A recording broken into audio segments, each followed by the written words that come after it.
Hello and good Woch.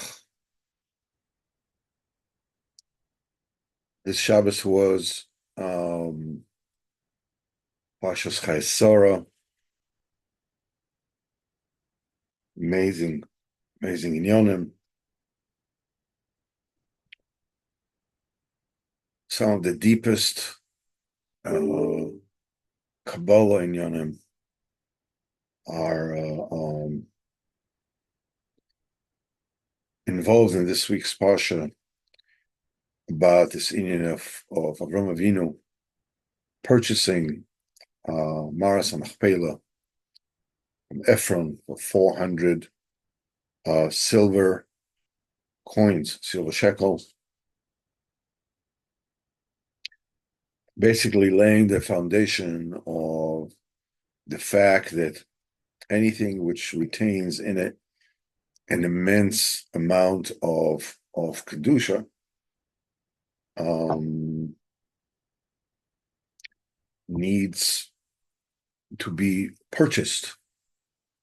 Needs to be purchased from the Sitra Achra.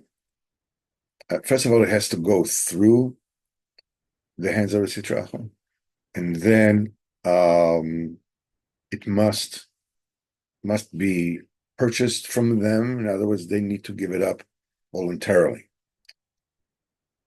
It cannot be confiscated from them or taken from them against their will. Another insight for this week's Parsha is obviously the Nosson says that whenever a person is delivered in anything, it's always a chain of continuing events where a person gets, is in distress, and then he's being delivered. A person needs to know that deliverance is true, and a person is closer to HaKadosh Baruch Hu than he was before. But nevertheless, a person is really as far as he always was from HaKadosh Baruch Hu. We can see it from Avram Avinu. Avram and Sarah didn't have any children. Sarah Imenu was 90 years old. Avram Avinu was 99 years old. And at that age, they get a son. Kadosh Baruch Hu tells him, to kill him. And then Avram Avinu and Yitzchak are delivered, and Sarah Imenu passes away. Then Avram Avinu has to send Eliezer to Haran to get a wife for Yitzchak. It's a big problem that Yitzchak is 37 years old. Rivka is one day old. She was just born. And getting her out of the Sitra Achra with amazing nisim that happened, that Eliezer and Avram Avinu, that visit of Eliezer in Haran was not the first time that Eliezer was there. Eliezer was with Avram Avinu during the war against the four kings when they captured Lot and his family, and they went away, and Avram Avinu chased them with Eliezer, and he beat them, and he retrieved all the people that the four kings captured from Sdom and the other kingdoms around. There were 5 kings, in this coalition against the 4. And there was a huge number of casualties amongst those 4 kings. Eliezer, the slave of Avram Avinu, was a wanted criminal. what the ICC is now going against Israel. He was a war criminal on the most wanted list, as it were. And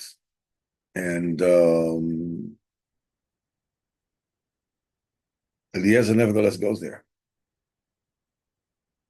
Or Chaim mentions that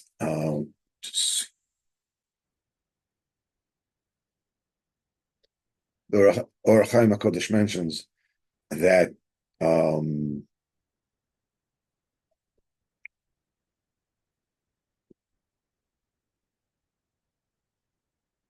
when he came there, when Eliezer came to Haran and he saw Rivka and there was the whole exchange, and Lavan is running out. Or Chaim says that Lavan went out with the full intention of killing Eliezer because he was a wanted criminal, in those areas.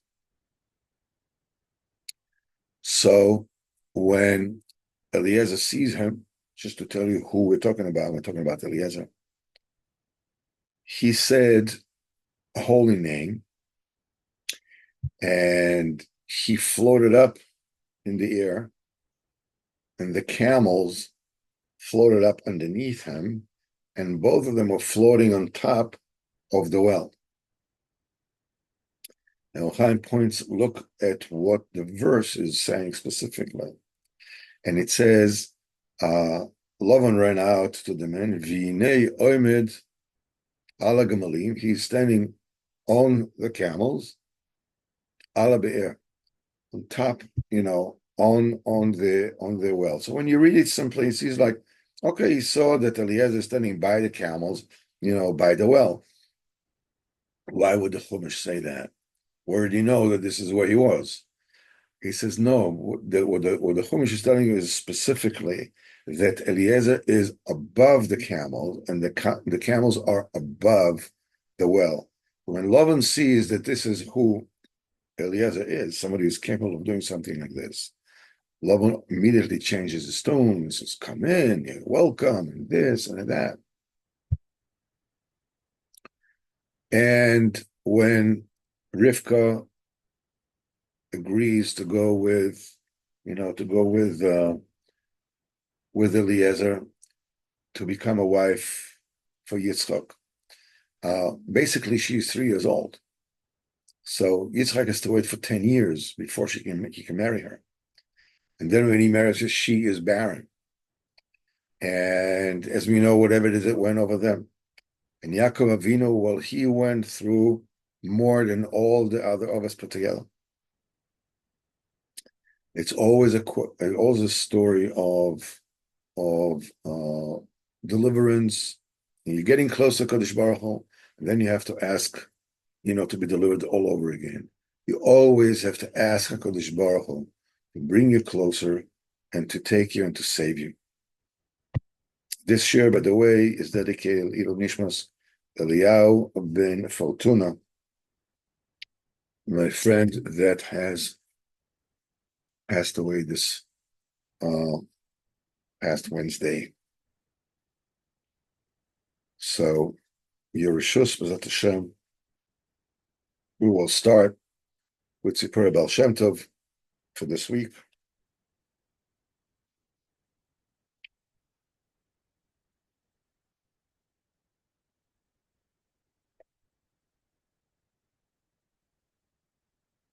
This is a story about the grandfather of Rabbeinu HaKodesh. His name was Rabbi Nachman Oradenker. He was the confidant of the Baal Shemtov. Baal Shemtov used to send them on all kinds of secret missions dealing with the hidden tzaddikim. So the Baal Shemtov offered them a shidduch. As a shidduch, the sister of Rabbi Yitzchak Druvicha. Druvicha was huge tzaddik. And so Rabbi Nachman Rodenker asked the Baal Shem HaKodesh, what's going to happen after the chuppah? By the way, it was a second marriage for Nachman Olenka, and I think for her as well. I think it was a second. Yeah, it was a second marriage for him and for her. But Hashem HaKadosh Baruch HaKodesh told him, "You're going to have a son," and he said that from that son, he said that Mashiach will come out of that son. Nevertheless, he says that your wife has to leave this world once she gives birth. So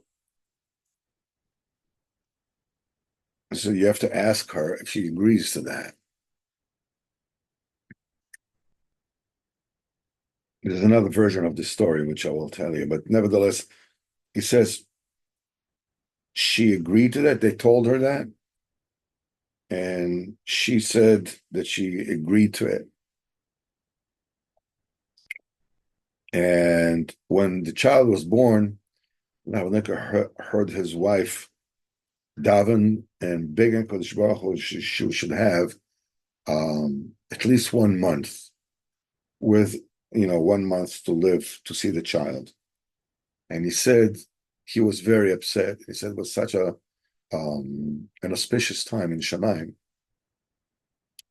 that she would have been able to be mevatel the Gzera completely.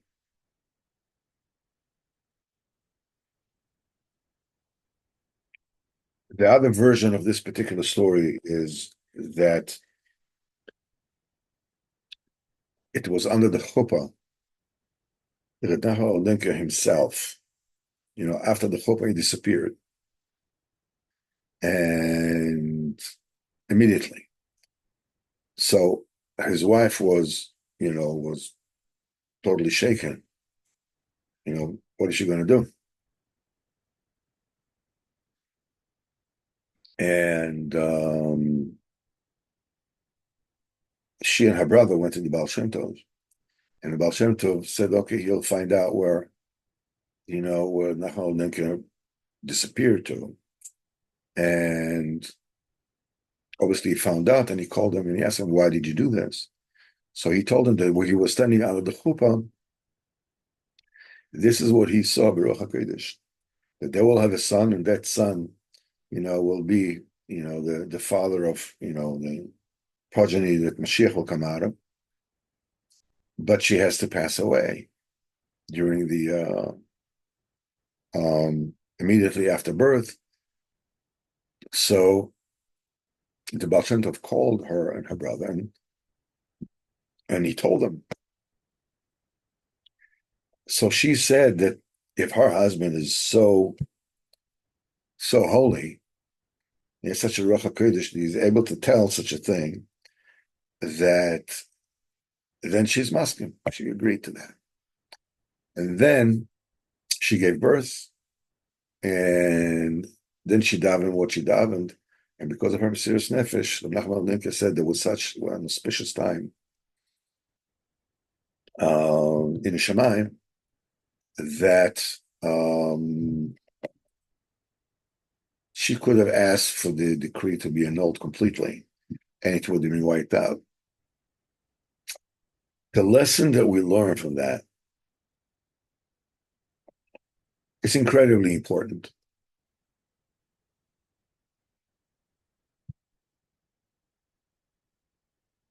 It reminds me of a story of a friend of mine. I won't mention him by name, very Choshev Yid, tzaddik. Tremendous person. Well, it took him a couple of years before he got married. Shiva Bocha, Breslauer,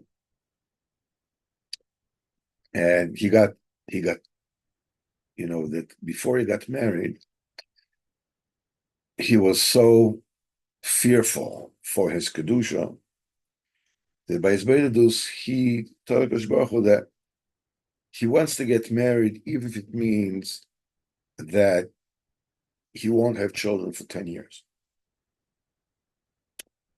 And he got married with a woman at Tzaddikas. The woman is a grand-granddaughter of Rabbeinu. And a year passes, they have no children. 2 years pass, they have no children. 3 years pass, they have no children. 4 years pass. By the 6th year, he went to Rabbi Yitzchok Bender, Zecher Tzaddik Livrocha. He told him about it. And Rabbi Yitzchok became very upset with him. This is how you daven to Kadosh Baruch Hu. And he told him, okay, Rubei Kekula, most of it is like all of it. And his wife became expecting, and she gave birth to a baby boy, and then she had more children. That particular boy, Lo Alim Lo Aleichem, was later killed in an accident. He was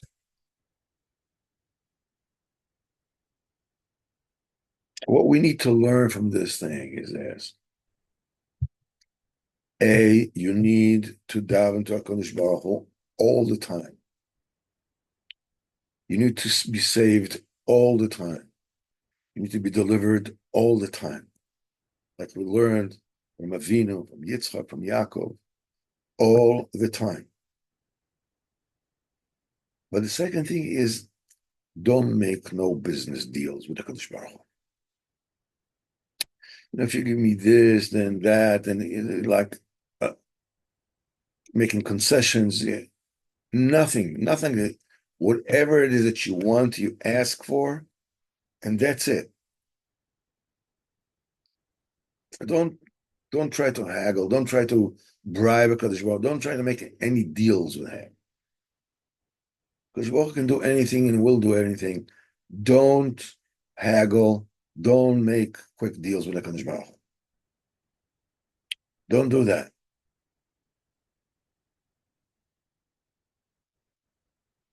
It's very important, extremely important.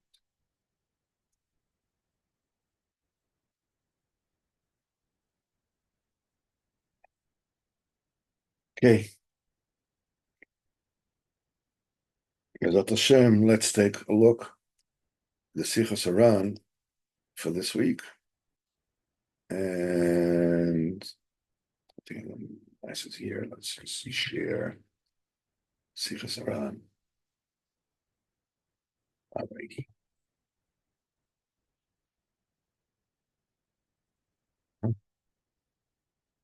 Okay. We are holding with Sichos Haran, Sicha number 257, Reish Nun Zayin. Rabbeinu said about himself, Shiodea kol ma shechota adam, he knows everything that a person has transgressed, has sinned. The Omar, it says in Tehillim, in Psalms, it says, Enei Hashem el tzadikim, the eyes of Hashem are to the tzadikim. In other words, the tzadikim, they have Enei Hashem, they have the eyes of Hashem. That the eyes of Hashem are by the tzadikim, and that's why they can look with their divine eyes and know everything that a person did. And Rabbeinu said to quite a few people what it is that they did. Let's talk about it for a few minutes.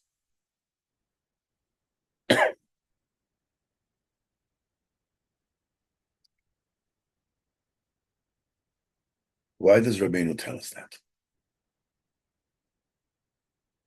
Everything Rabbeinu tells us needs to be learned.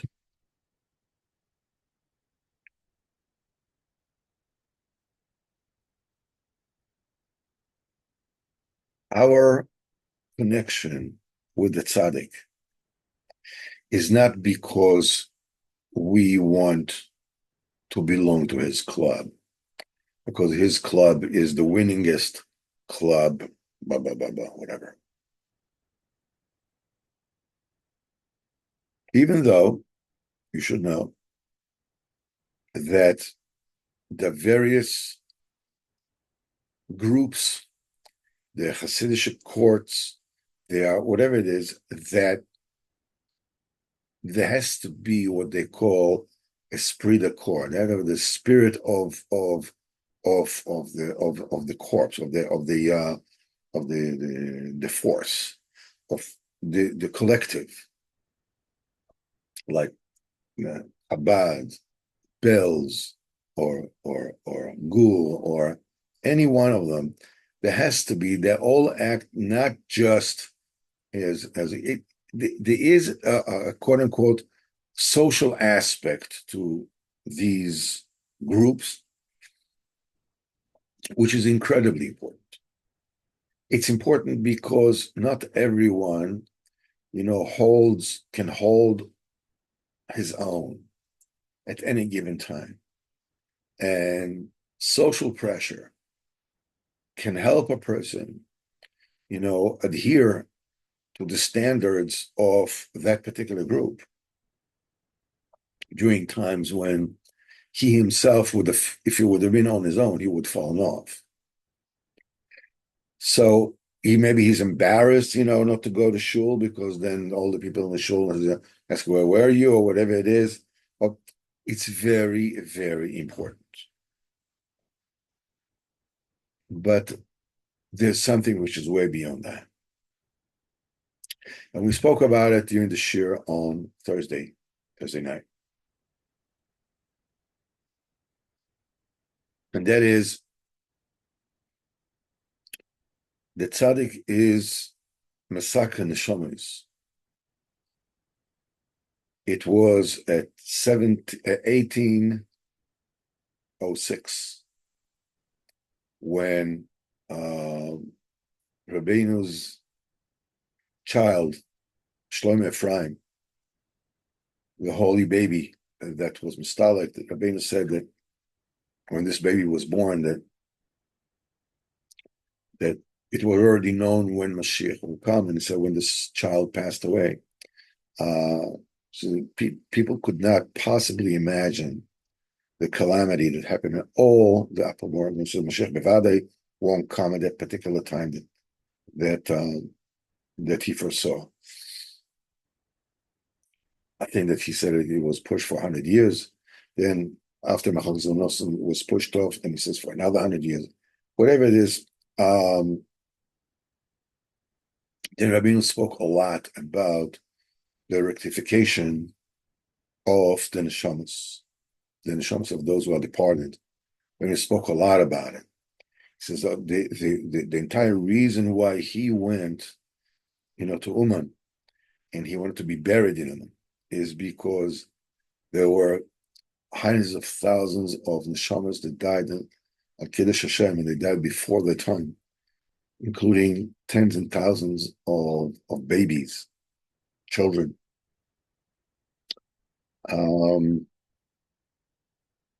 And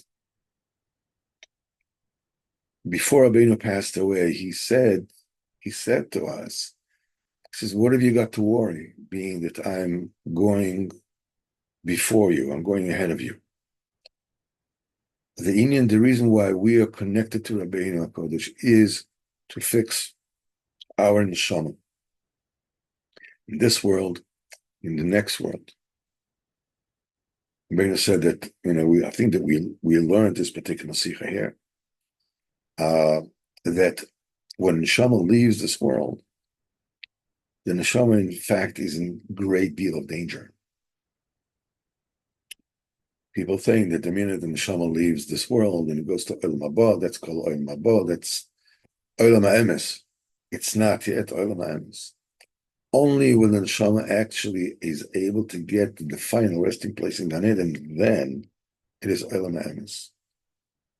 And there are a lot of either lost neshamas that were pushed outside, all kinds of avenging angels that entrap the neshama. The neshama doesn't, the nifter, the person who passed away doesn't even know that he passed away. He's living, as it were, in a dream world, where he thinks that he's still in this world and he's doing business and he's keeping on. It's like running on a treadmill that never ends, kind of thing. And Ben says, if a person is connected to a tzaddik, are really connected to a tzaddik in Olam Hazeh, and yearns to get close to the tzaddik in Olam Hazeh. In Olam Habo, he can strive to get close to the tzaddik and then be delivered from all those confusions. It's a big, big tzar. It's a big inyan. And this is just until what they called the Osad Love, the end of days, when the neshamas are on pause, as it were, in what you would call the Gan Eden. Later on, there's going to come another phase, and Mashiach will come to Chis and so forth, and then there will be a stage where the neshamas live forever, and all the people who will be alive at that particular time, first of all, have to experience death and be resurrected, as it were, so that their bodies can withstand the quote unquote the voltage of eternal existence.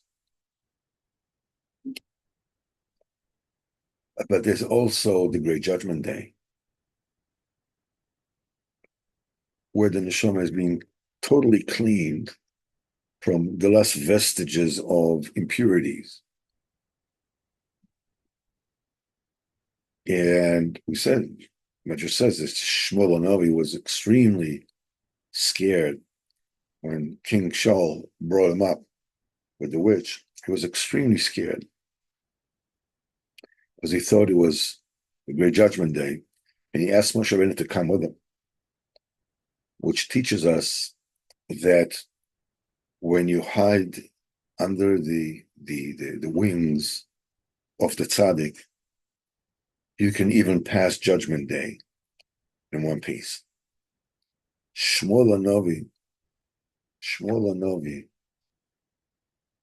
was petrified of the Great Judgment Day. We're sort of like going in this world saying, okay, I'm going to go this way, try the best I can, and see where it leads me, kind of thing. We don't realize what's at stake over here. Obviously, it's all worth it. Because ultimately, we're talking about experiencing, the vision of HaKadosh Baruch Hu, interacting, the vision of the prospect of interacting with HaKadosh Baruch Hu the way the HaKadosh Baruch Hu, as it were, is, without the constriction that we experience HaKadosh Baruch Hu in this world, which includes the Olam Haba, the neshamas leave this world as long as before what they call the end of time. It's a must. So in order to be misaken the neshamas, obviously, the tzaddik has to be able to see every single thing that the person did. The very fact alone that Rabbeinu told us that he can see what every people, and he told some people exactly what it is that they done. You can see that the tzaddik sees. You can understand that the tzaddik will fix everything that you went through, everything that you thought, everything that you said, everything that you did. So he's able to fix you in this world, and in the next world, and in the end of time, and even in the prospect of the Great Judgment Day. Even Shmuel Hanavi, by last account, needed the protection of Moshe Rabbeinu, of the Tzaddik Emes. How much more so that we do. And on the other hand, it helps even somebody like us, when you are, under the wings and you're connected to the Tzaddik Emes, then there is a total hope and tikva tova till the end of days. B'ezrat Hashem, we will halt here.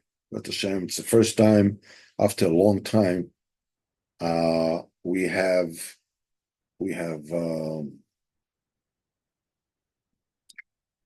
come. We return really to Sichos Haran and Sipurey Baal Shemtov. It's a big Indian to tell the stories about Shemtov. It's a Shabbos that Hashem should bless us with a good week, good month, a good year, and a good life. We discuss about Shem HaKodesh, Sabbeinu HaKodesh. Bezat Hashem will all have a marvelous week. And I guess the next time that we will meet will be on Thursday. And perhaps we will reinstitute some of the shurim during the week, so we can get back to learn maybe the eitzes and perhaps also maybe Sipurey Maisis also.